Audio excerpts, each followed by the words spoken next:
भगवान श्री कृष्ण। कहा गया है कि अन्य अवतार तो भगवान के कलावतार हैं, पर श्री कृष्ण भगवान के पूर्णावतार हैं।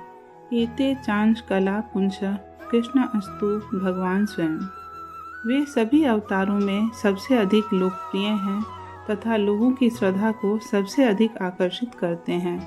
ऐसा कोई हिंदू न होगा जो उनका नाम न जानता हो। श्री कृष्ण विष्णु कुल में वसुदेव और देवकी के पुत्र के रूप में पैदा हुए थे। उनकी नसों में राजवंश का रक्त प्रवाहित हो रहा था। देवकी कंस की बहन थी। कंस निर्दयता और दुष्टता का जीता जागता विग्रह था। जब वह रथ में अपनी बहन और उसके पति को बिठाकर ले जा रहा था तो उसने एक वाणी सुनी, अरे मूर्ख, इस दंपति की 8वीं संतान तेरे लिए काल बनेगी। बस त्यों ही वह अपनी बहन को मारने के लिए झपट पड़ा, पर वसुदेव ने उसे यह कहकर समझा बुझाकर शांत किया कि वे अपनी सभी संतानों को जैसे जैसे उनका जन्म होगा कंस को लाकर सौंप देंगे। श्री कृष्ण के जन्म के ठीक पूर्व वसुदेव और देवकी को कैद कर लिया गया और उन्हें बेड़ियों में अच्छी तरह जकड़ लिया गया। मुक्तिदाता भगवान का जन्म मथुरा के कारागार में हुआ। भगवान विष्णु ही धरती को अधर्म और पाप के भार से मुक्त करने के लिए तथा साधकों को प्रकाश और मार्गदर्शन देने के लिए अवतीर्ण हुए। उनकी दैवी माया से प्रहरी निद्राग्रस्त हो गए। वसुदेव की बेड़ियां खुल गईं और फाटक खुल गए तथा शिशु को यमुना के दूसरी ओर गोकुल में नंद के यहाँ सुरक्षित पहुँचा दिया गया और उसके बदले उनकी नवजात कन्या को ले आया गया।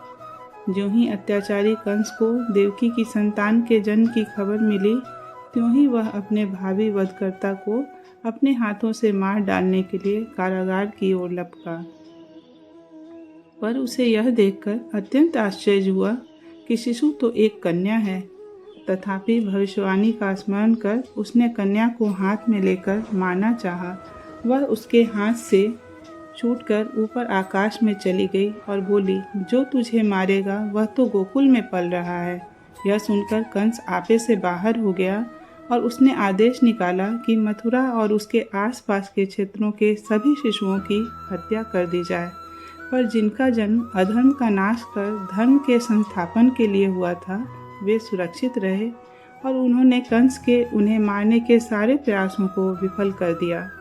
अंत में दुराचार और पाप की प्रतिमूर्ति कंस कृष्ण के द्वारा मारा गया और कंस के पिता उग्रसेन राज सिंहासन पर बैठे।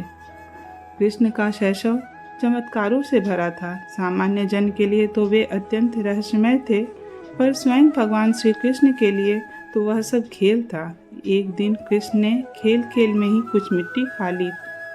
धात्री माता यशोदा ने मिट्टी निकालने के लिए उनका मुंह खुलवाया और उन्होंने अत्यंत विस्मय विमूढ़ होकर देखा कि सारा ब्रह्मांड वहाँ विद्यमान है। वे इस अद्भुत दृश्य से आश्चर्यचकित ही थीं कि कृष्ण हंसे और उन्होंने अपना सहज रूप धारण कर लिया। कृष्ण मथुरा से कुछ मील दूर स्थित वृंदावन में चले आए, जहाँ गोप गोपियाँ उनके सहचर थे। गोपियों में मुख्य श्री राधा थी। कृष्ण के प्रेम में राधा अपनी सुध-बुध बिसार बैठी। हिंदुओं के लिए राधा का तीव्र अनुराग अवर्णनीय दैवी सत्ता के प्रति मानवात्मा के उत्कट प्रेम का आदर्श है। कुछ वर्षों के बाद कृष्ण ने एक नए युगकारी के आह्वान का अनुभव किया और वे गुजरात के समुद्र तटीय नगर द्वारका में चले आए। उन्होंने अपने नवगठित राज्य का शासन अपने संबंधी वृष्णियों को सौंप दिया। यद्यपि वे स्वयं एक महान योद्धा, बुद्धिमान कूटनीतिज्ञ और विवेकवान राजनीतिज्ञ थे, किंतु उन्होंने कभी भी सिंहासन ग्रहण नहीं किया। कुरुक्षेत्र के महान धर्म युद्ध के पूर्व जब अर्जुन ने अपने अग्रजों और आत्मीय स्वजनों को मरने मारने के लिए तत्पर देखा, तब वे प्रगाढ़ विषाद से भर गए तथा मोहित होकर विलाप करने लगे। अर्जुन की इस मोह को दूर करने के लिए भगवान श्री कृष्ण ने युद्ध क्षेत्र में अर्जुन को शांति और आनंद के अक्षय स्रोत महान गीता का उपदेश दिया। युधिष्ठिर का राज्याभिषेक करने के उपरांत श्री कृष्ण वापस द्वारका लौटे। वहाँ कुछ समय के बाद वृष्णिवंशियों के बीच गृह युद्ध छिड़ गया। वे एक दूसरे पर टूट पड़े और नष्ट हो गए। इन घटनाओं को अनिवार्य विधि विधान मानकर श्री कृष्ण ने अनासक्त रूप से उनका अवलोकन किया। अपने लीला संवरण का समय आसन्न जानकर उन्होंने अपने मन और इंद्रियों को योग में लगा दिया तथा वे एक वृक्ष के नीचे धरती पर लेट गए।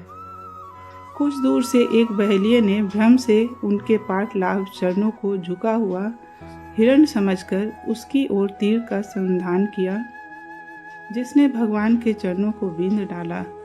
समीप आने पर व्याध को अपनी भयंकर त्रुटि का भान हुआ और वह शोक से भर उठा, किंतु भगवान ने उसे मुस्कुराते हुए आशीर्वाद प्रदान किया तथा उसके बाद ही उन्होंने अपनी देह का परित्याग कर दिया।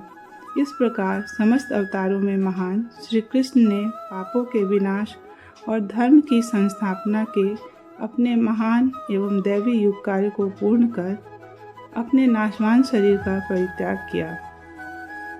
यद्यपि सहस्रों वर्ष व्यतीत हो चुके हैं, पर भगवान श्री कृष्ण की स्मृति आज भी कोटि कोटि भक्तों के हृदयों में चिर नवीन बनी हुई है।